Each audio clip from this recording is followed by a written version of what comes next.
Okay, so this is Richard Wolffe on the Michael Brooks Show. Now, Richard Wolffe is a Marxist economist. He's pretty open about this. This isn't me borrowing a talking point from Fox News or Breitbart about, oh, everyone I disagree with is a communist. This guy's pretty open about the fact that he is a Marxist economist. He also teaches economics at Yep. UMass. This is a card carrying intellectual, a professional intellectual that might be teaching your peers or your future kids or grandkids. Maybe he'll be dead by then. Who knows?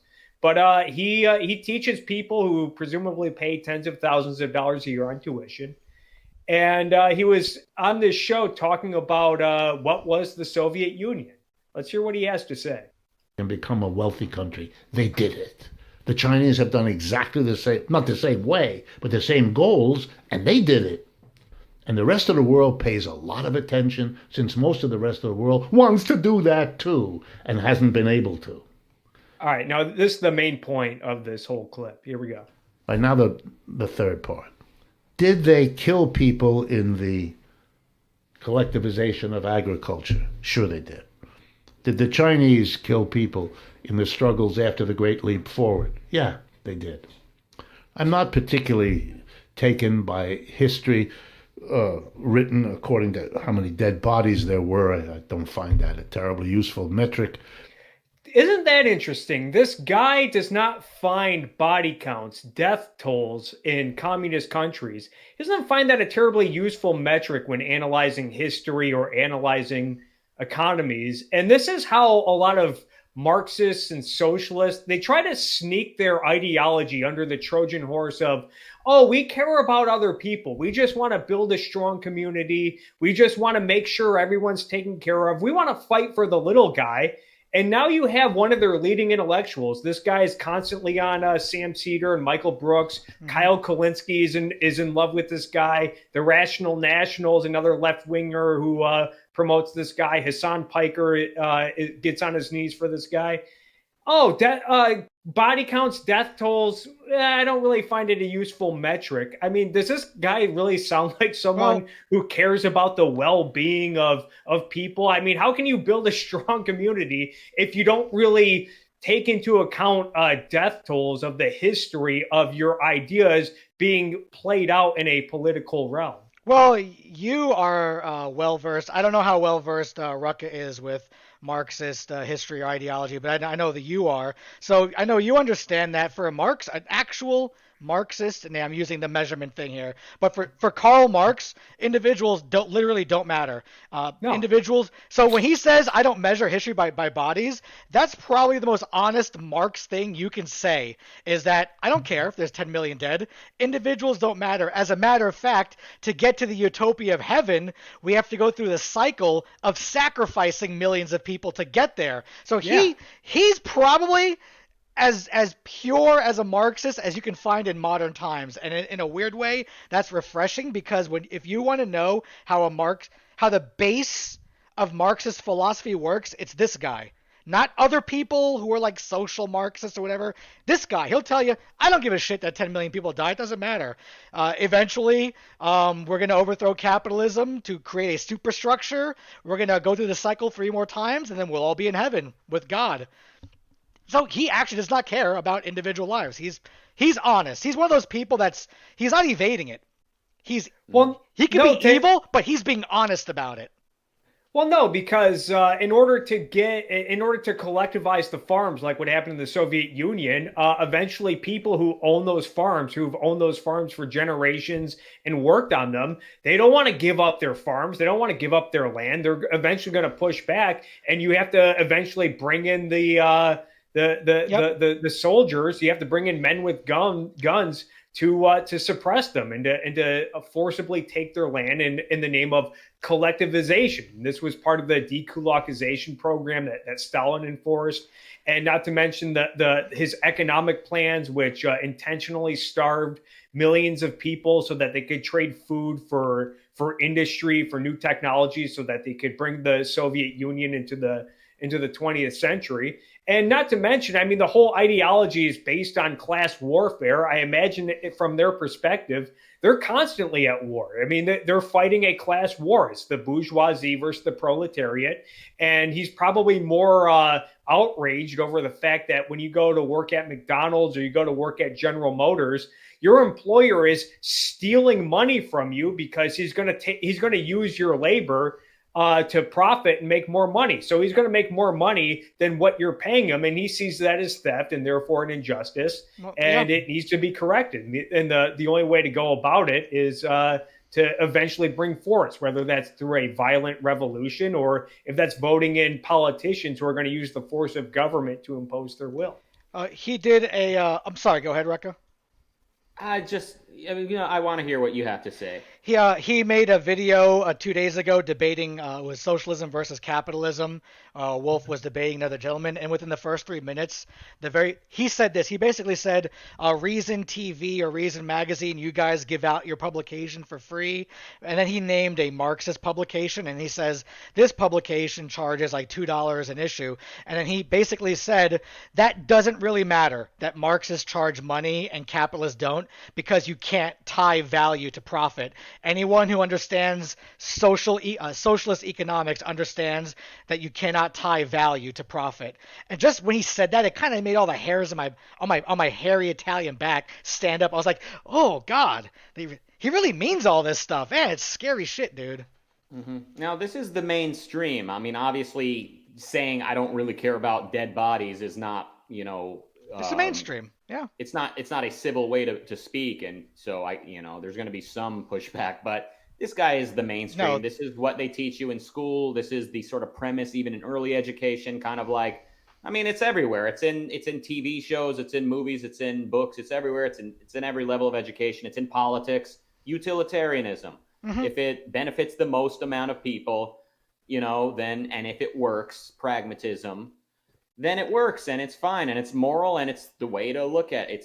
That's the way to assess it. So if China found the perfect balance of state controls and economic liberty, then we can all learn a thing or two from them, says this guy. This is the mainstream. Ben Shapiro would get on stage with this guy in a minute, just as most people would. So that's why, I don't have the energy in me to dedicate hatred to someone like Nick Fuentes. I mean, I see the anti-life premises of his ideas. I see how destructive and horrible his positions are, but we've been numbed to it. We've become numb. I've become numb.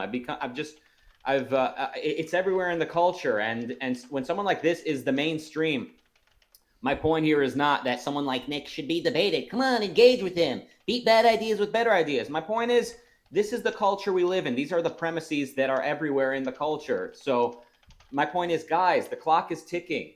We need to really, really overturn a lot of what's around us philosophically. We really need to identify what's around us and go with something much more pro-life, if you will, something much more hospitable to human life on Earth, and that is individualism as identified by Ayn Rand. Philosophy, I mean, people say, philosophy isn't what determines us, genetics determines us. Me and this guy are probably related. I mean, me and this guy are basically the same. Is genetics what set us down our different paths? I mean, this guy, look, if you doubt the power of philosophy, he's sitting here speaking casually about 100 million dead Chinamen. Like, that's not really how I judge things. It's not really how Well, he's a philosopher king of Marxism. Right. Like the power of ideas, that you can sit there and apologize for communism, apologize for all the brutality and the murder. Mao Zedong was having orgies with teenage girls while 100 million people were starving out in the Marxism flat out says, we don't really care about ideas and in that sense, but we have to have leaders to lead the masses. So conveniently, Marxism allows people like him to walk around and own us like property. So so ideas such as Marxism, even though Marx said that ideas are not what determine history, ironically enough, his philosophy has demonstrated contrary evidence. The way that the world on every continent, people on every continent of every race, have been drawn to all types of unimaginable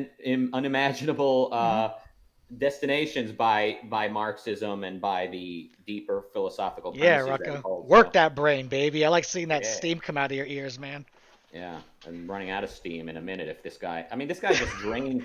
This guy, I Oh, mean, his callousness is just so ugly to me. Like this is Yeah. just such a yes. terrible Yeah. person. This is what evil looks like, guys. These are the people that drive history. It's not cackling villains like the America First people think that they think me and this guy and Yaron Brook and Peikoff are all sitting around cackling about how we're going to trick the goyim.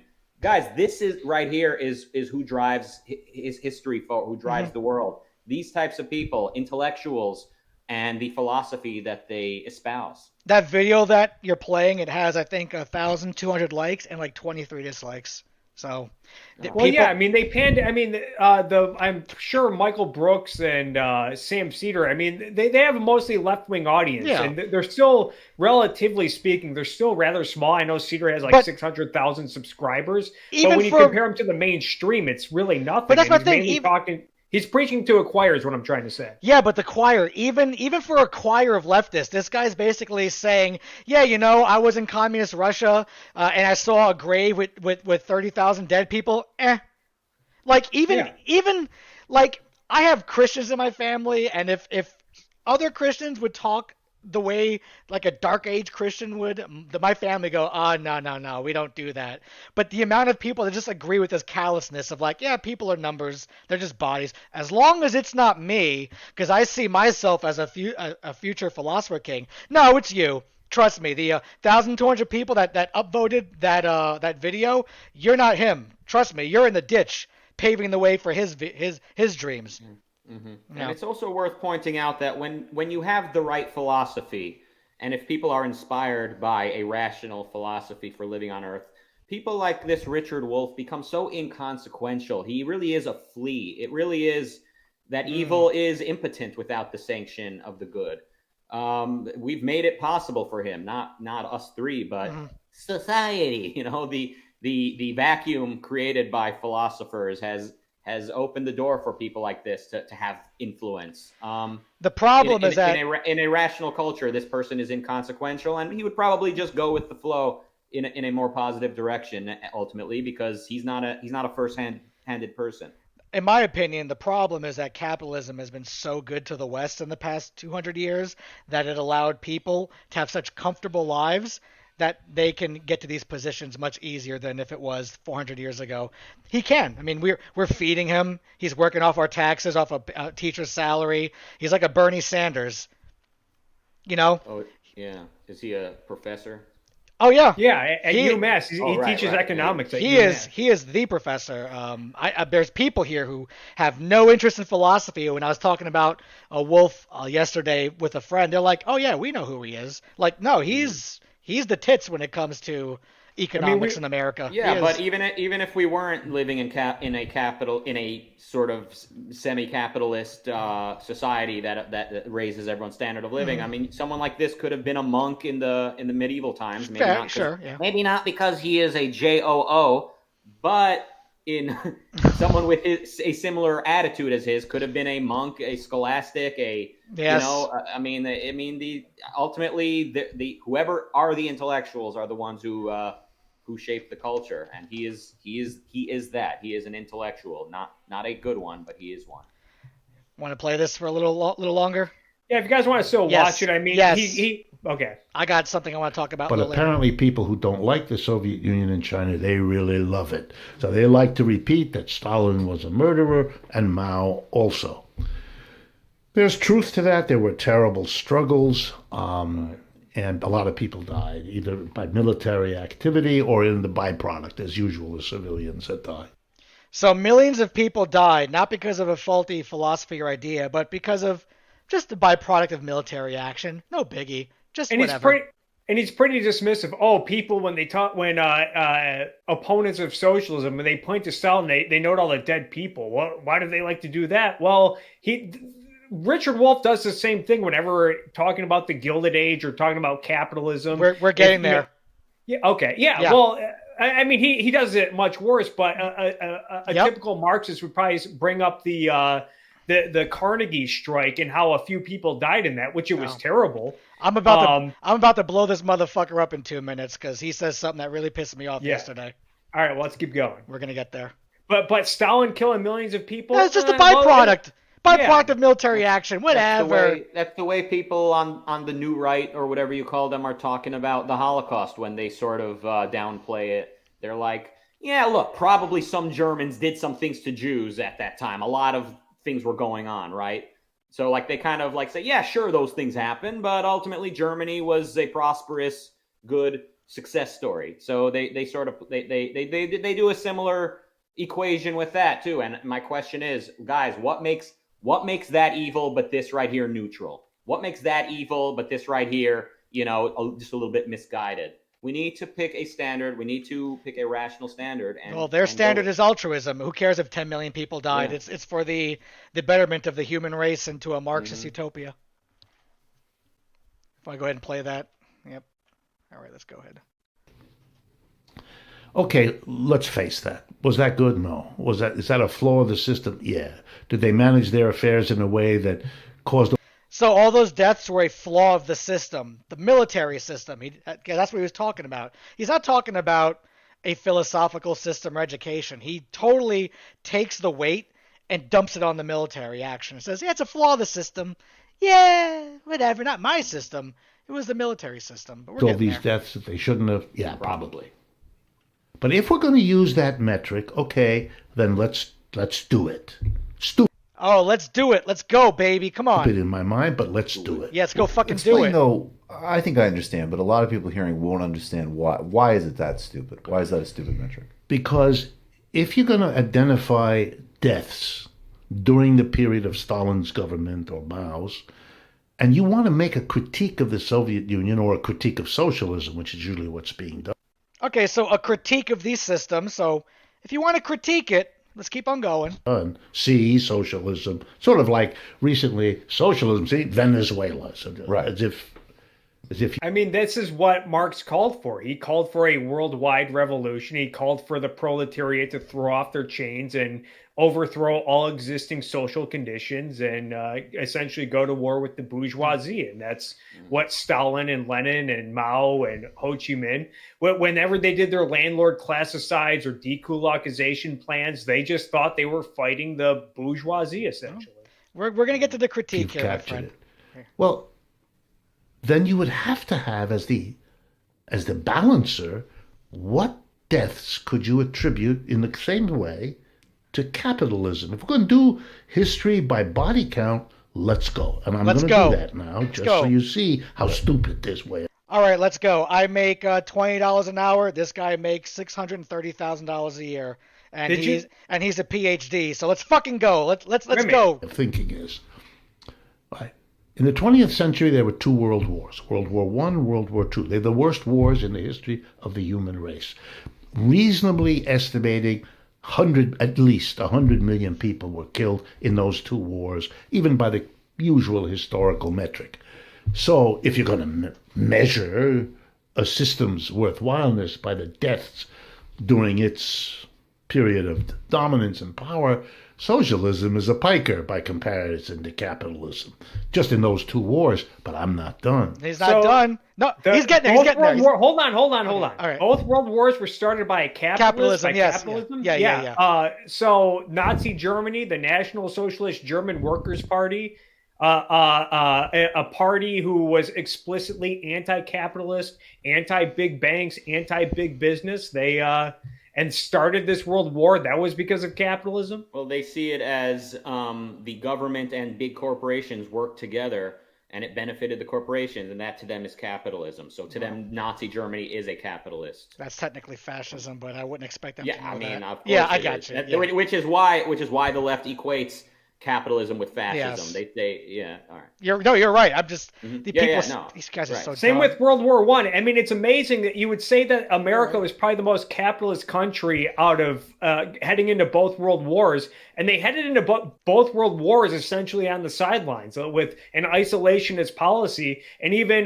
captains of industry like Henry Ford were going over to Europe and trying to piece things down because it's not in a business's best interest to start world wars where people are going to die and where their sources need to be allocated for the war effort. So. But dude, it's the military-industrial complex that profits Dick Cheney. This guy looks like Dick Cheney.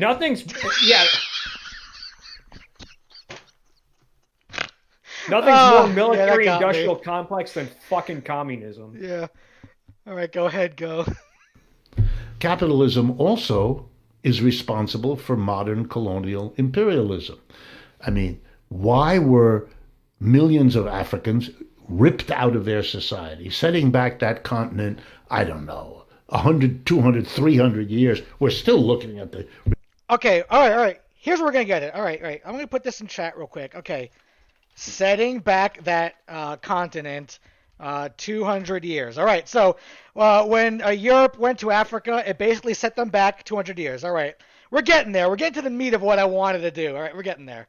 I like what. Hold on. Was for I gotta give a slavery. shout out to Josh Fingerhut in the chat who says fascists hate capitalism. They think capitalism makes you fat. If you don't follow Josh on Twitter, you're missing out. He is very pun heavy, very sarcastic, really funny guy.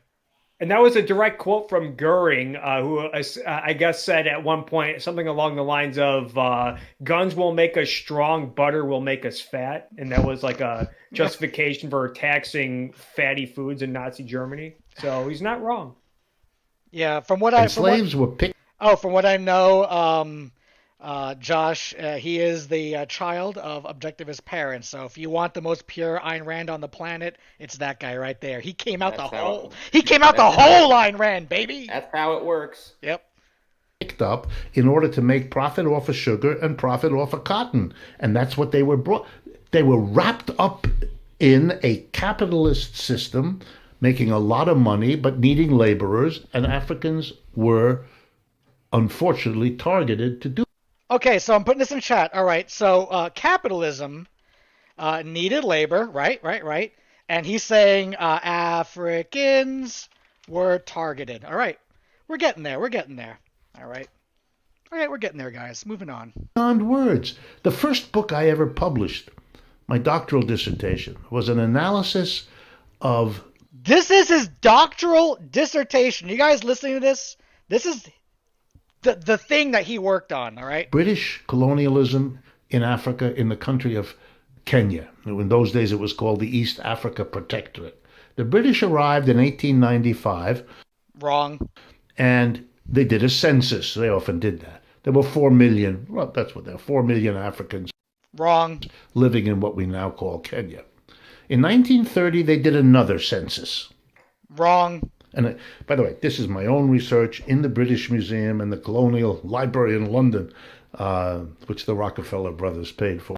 I don't know who was dumber, Oh. you doing this research or your peers that approved it once it got submitted. Do you need more water? If you can- Also, what more proof do you need that socialist scum like this guy need some semblance of capitalism to survive? Because he would not have gotten that done without All right, the Rockefellers. We're getting there. Here we go. Please, somebody more water for Professor Wolffe. Okay, so the census in 1930, you ready? 2.5 million people. Wrong. Okay, after 30 years of British colonialism, in this one little corner, they had decimated the population, driving it from 4 million, their count, to 2.5 million, their count. Right. Okay, so you guys ready to have some fun? Let's have some fun. This is new territory for me, so here we go. Tell me if this link in the chat works. I'm going to go ahead and give you, let's get this link here. I'm going to put it in the YouTube chat. Because when I say wrong, I want to support what I'm saying, right? So this will be in the chat here.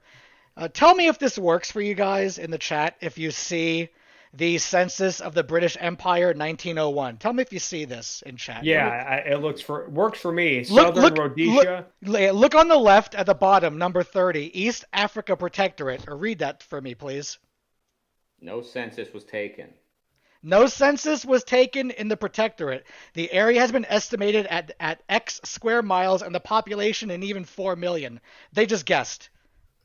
Wow. Hold on, we're getting there. Okay, so the British didn't even give a shit. They're like, some dude went to another guy and he was asked, how many people live in this country? 4 million, and that was a number. No census was taken, and that is from the archive that this guy is talking about, right? Okay, so here's what we're going to do now. We're going to go over. Tell me if you guys get this link here. I'm going to tell you how much of a fraud this fucker is, right? Tell me if you see this one. Oh, it's beyond. Oh my God, it's actually beyond the limit by 59 characters. It's behind a paywall. No, the limit. Oh. The link is so fucking huge. It's so fucking huge. Actually, if you could do because I'll have to back up my claims, right? Even though he doesn't back his up. Let's see if you guys can get this one here, because this is the 1930 census they did. Okay, if you just Google this. If you search for it, and this is the census of the British Empire in 1930, there are two hits that matter. On page 118, it says Kenya, parentheses, Europeans, 17,000. So they didn't even count the other X millions of people. They were just doing the census of the Europeans in Kenya. The second hit is Kenya, parentheses, non-native, 45,000. So they were counting the Indians and another group of people that were there.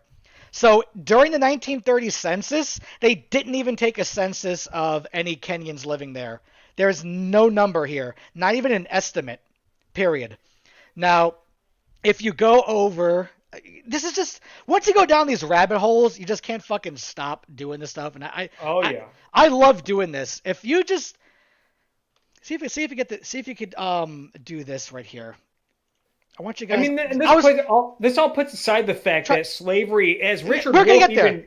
I'm gonna get there. I got my Okay. mind. If you go to that link right there, that's the closest number I can find for what he's saying. If you go on this Wikipedia page on the right, you'll see three numbers for population. For 1924, it shows a population of 2,800,000, right? Yeah. No citation. I can't even find out where that is. You know why? It never existed. The British never did a census of Kenya in the 1901 and the 1930s. So this guy, for his doctorate, bullshitted. Because I'm giving you the links of the books that you could thumb through, and there was no census made, period. Now, I want to, because what you said, how capitalism never displaces anybody. He made the claim capitalism needed labor, Africans were targeted, and Europeans set back the continent 200 years, right? Once again, I know these are Wikipedia pages, but Wikipedia, as some of us may know, are very leftist leaning. So if Wikipedia is busting this guy out, you know that what this guy is peddling is BS. Because I also then go to this link over here, have fun. And towards the middle, under the British rule, East Africa Protectorate, I'm going to read something for you guys here. For those of you who are listening to this on audio only, right? Okay. So some 32,000 workers were imported from British India to do manual labor. Some stayed, as did most of the Indian traders and small businessmen who saw opportunity in the opening up of the interior of Kenya. So basically the British started doing roads, buildings, and railways.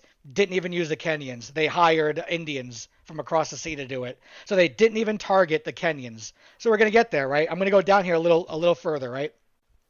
The railway opened up the interior not only to European farmers, missionaries, administrators, but also to systematic government programs to attack slavery, witchcraft, disease, and famine. So the British were there hiring Indians to create an infrastructure to help out the Kenyans, to eradicate slavery, disease, and famine. And you may ask, eradicate slavery? What are you talking about? Well, if you go over to this link over here, God, this stuff is just so good. It's just so fucking juicy, right? There's a position called the Sultan of Zanzibar. They're basically the kings that rule that area, and they ended that monarchy in the 1960s. But in Kenya, people didn't own property. People weren't people. They were slaves.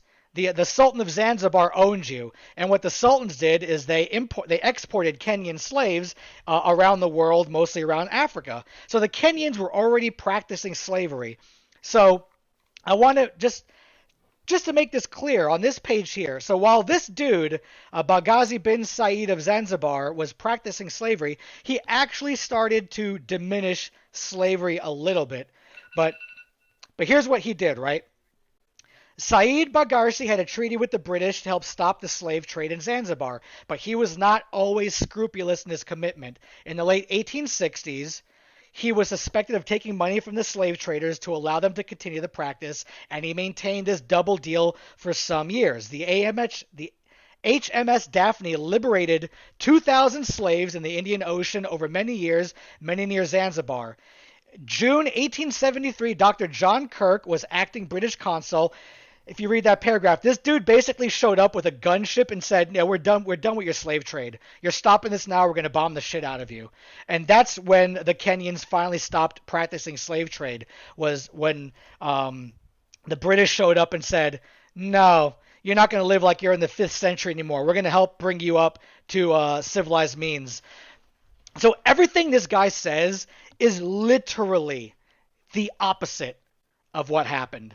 As a matter of fact, the British were so kind to even allow, quote unquote, allow the Kenyans to keep their traditions. I'm going to go back to the history of Kenya because this kind of interested me, right? Okay. The railway opened up the interior not only to European farmers, missionaries, whatever, but to attack slavery, witchcraft, disease, and famine. The Africans saw witchcraft as a powerful influence on their lives and frequently took violent actions against suspected witches. So basically, if you're in Africa at the time and you were suspected of witchcraft, you were pretty much killed, right? To control this, the British colonial administration passed laws beginning in 1909, which made the practice of witchcraft illegal.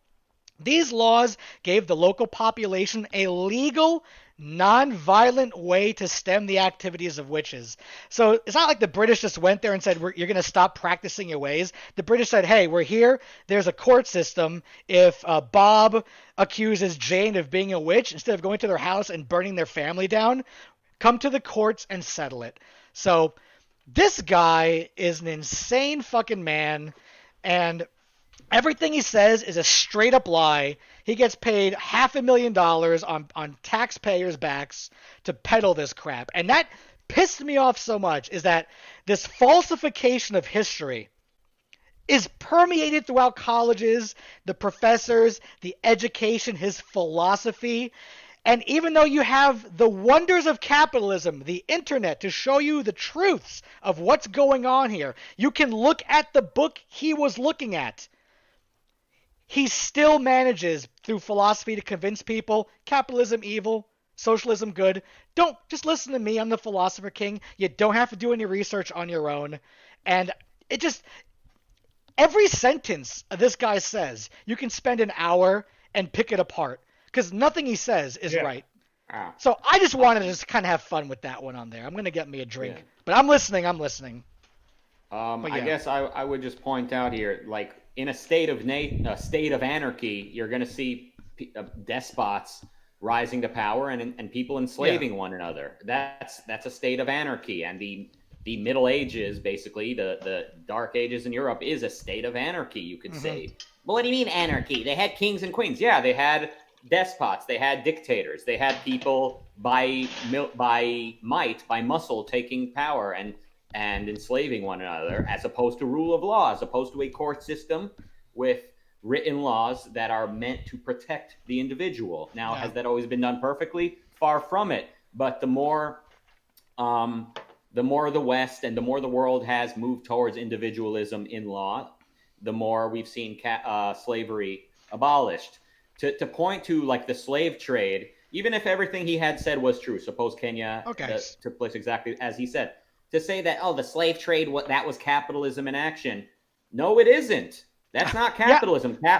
Capitalism only permits free association and trade among people. Enslaving one another is not capitalism. And this is not, that wasn't real capitalism. No, it was 0% capitalism. And so the way he sees it, anytime somebody's making a profit anywhere, that's capitalism, a material profit. But anything that takes place in a communist dictatorship, that's not for profit. That's just, that's all a utilitarian push for a better life for everyone, where a handful of people happen to live like kings and queens while everyone else is miserable and starving. But that's, it's for a good cause. So the way he sees it, anything that happens in a communist country is for a good cause. Whereas when a bunch of barbarians are selling their own neighbors to the Spanish into slavery, then okay, that's capitalism. That's no different than Carnegie, launching a business in the United States. You are 100% correct. What I demonstrated is not capitalism. It is colonialism. You are 100% correct. But even if it was capitalism, everything that he said, it's not true. Yeah. So he's covering up for what collectivism and altruism and anarchy, as you say, will eventually bring up. And what he does is he knows capitalism is a good thing. He is a Marxist. He wants to try to slander it as much as possible. Yeah. He has a very, very evil soul, I would say. I know that language sounds like a bit of a mystical thing, but I think amongst ourselves, we know what I mean. It means he's formed a certain character. He's made some choices, and through repetition, he's formed just a very, very dark and ugly personality. And we are coming to the end.